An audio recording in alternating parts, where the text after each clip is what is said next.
One of life's greatest lessons is that yesterday is only as powerful as we allow it to be. Yesterday is an idea, a story, a movie that started and ended. Now, it's quite possible that story or that ending is disappointing, or it hurts to look back on. Perhaps a reminder of something that wasn't ideal, something you want to break away from. So the question is, why do we give that old story power? Why do we relive it, create this self-inflicted wound? See, the past undoubtedly played a critical role. It brought you to where you are now. It, in many ways, shaped your worldview, constitutes your beliefs. It was the very road to this moment, and there's value in that. But imagine this scenario. Imagine stepping into your car, turning the keys, and thinking to yourself that you can, in this very moment, only drive down the roads you drove on yesterday. Only associate with the street signs you know, the places you've already gone. Your reality now is determined by what you've already done. So adjust and get used to it. You would say that's outrageous, right? Yesterday's path has nothing to do with where I'm going now. Just like a boat's wake trailing off behind it has nothing to do with where it's going next. The person holding the wheel controls that.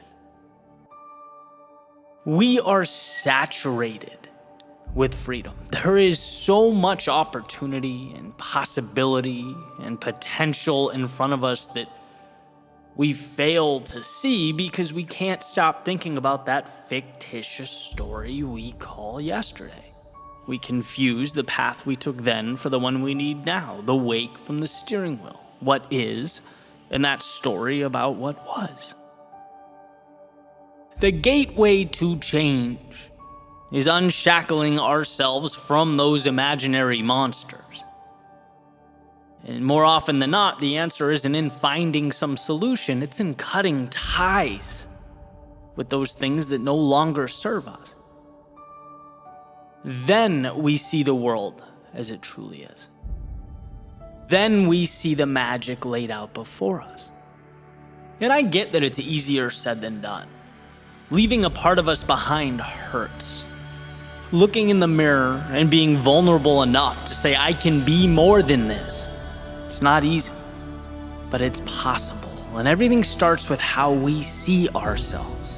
And when we remain captives to the past, everything about who we think ourselves to be is outdated. We're neglecting one of our superpowers, the perpetual ability to restart.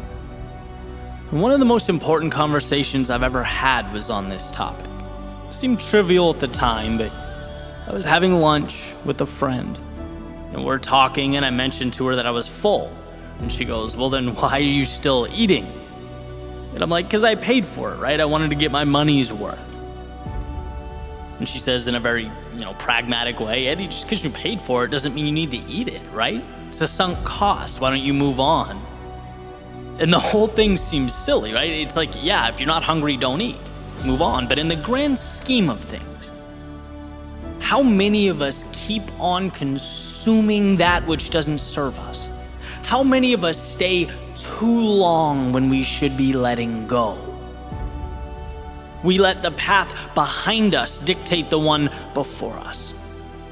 See, there's a tendency to overvalue what we know, to feel so invested in how things are, even when we're not happy or it's not healthy, that we'll take the pain of now over the potential for something greater.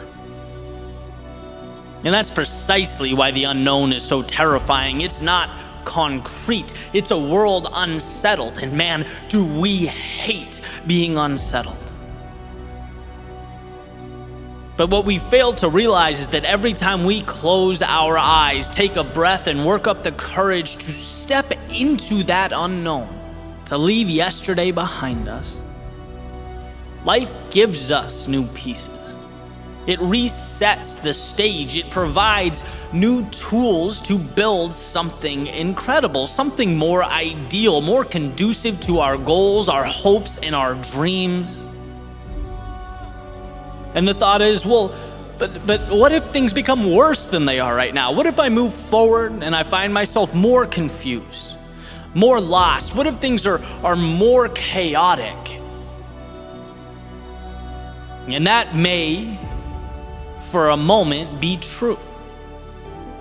But what we do is we adjust. We learn things we never knew. We see things through a lens that we never could, touch things that we never thought existed. It wasn't in staying, but in leaving, that we rediscovered who we were meant to be, that we allowed our truest selves to flourish. And worst case scenario, contrary to popular belief, it's not that the world ends. No, the worst case scenario, should you find the courage to move forward, is that you end up right back where you started, a little more confident, a little bolder, and better prepared to live this life like you never had. All that's needed is for you to convince yourself that there is more. You just need to taste the fruit, step into the sunlight. That's the difference between reality and the story in your head. Reality is that this world has for you everything you need to change, to grow, explore, build a life that means something. It has the support structures and the resources for you to pull yourself back up every time you fall. To say, okay, that hurt, but now let's try a different angle. There is undoubtedly what you need. And the question is never whether the X on that treasure map exists. Trust me, it's there.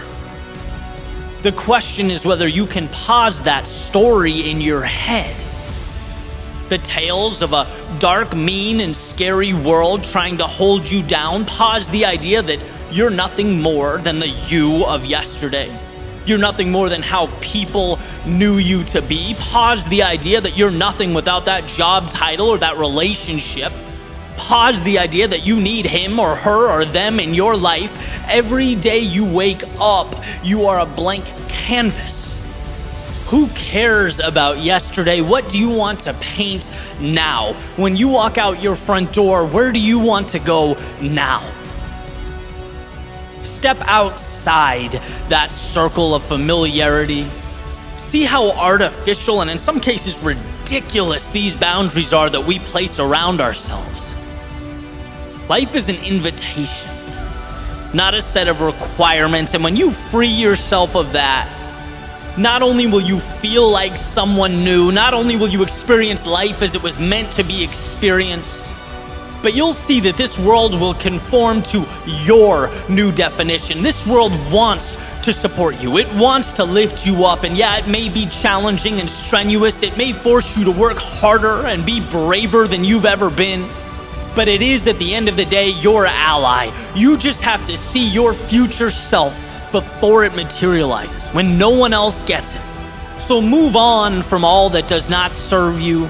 Break away from the old rules, regulations, and guidelines. Maybe you exhausted time and energy into creating this reality. Maybe it feels like a monumental piece of your identity. Maybe right now is the only security you have. Fine. But my hope is that you can respect it and walk away. See it as the sunken cost that it is. Just because you paid to get there doesn't mean you need to keep paying to make wrong decisions. Just because it took your time doesn't mean it's entitled to keep stealing your time. Just because it's part of your identity now doesn't mean it must be tomorrow. Just because it creates security doesn't mean it's right. Jails and steel bars are also incredibly secure. No, today we are breaking free, leaving the past in the past and setting our sights on the horizon. Today is the end of yesterday and the beginning of the rest of your life.